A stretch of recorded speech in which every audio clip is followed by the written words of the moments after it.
puhkuse ja loodusturismi õppetooli spetsialistid saavad ettevõtete ja organisatsioonide tegevusse panustada väga mitmekülgselt. Meie teadlastel ja spetsialistidel on suured kogemused eluslooduse uurimisel ja liikide määramisel.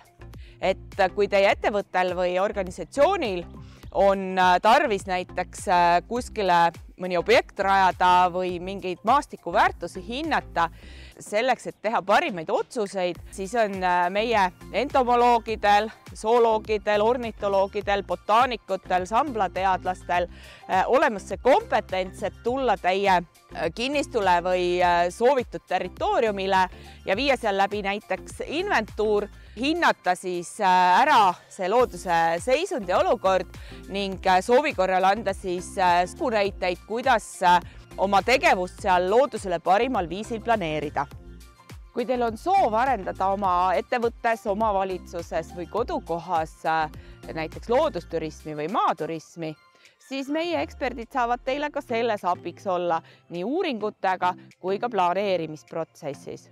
Oleme teinud näiteks uuringuid sotsiaalsest koormustaluvusest ehk siis sellest, kuidas piirkonna elanikkond suhtub turismitegevusse. Oleme läbi viinud ka turistliku koormustaluvuse uuringuid ehk me saame teada, kuidas teie külalised suhtuvad siis piirkonda või siis kogu sellesse külastuselamusse. Lisaks oleme tudengiprojektidena läbi viinud erinevaid uurimusi Eesti saartel, Mulgimaal ja Sibulateel, aitamaks siis leida parimaid ja nutikamaid lahendusi piirkonna turismi edendamiseks ja potentsiaali ärakasutamiseks. Eraldi valdkond on rekreatiivne koormustaluvus ehk looduses toimuvate ürituste jalajälje mõõtmine.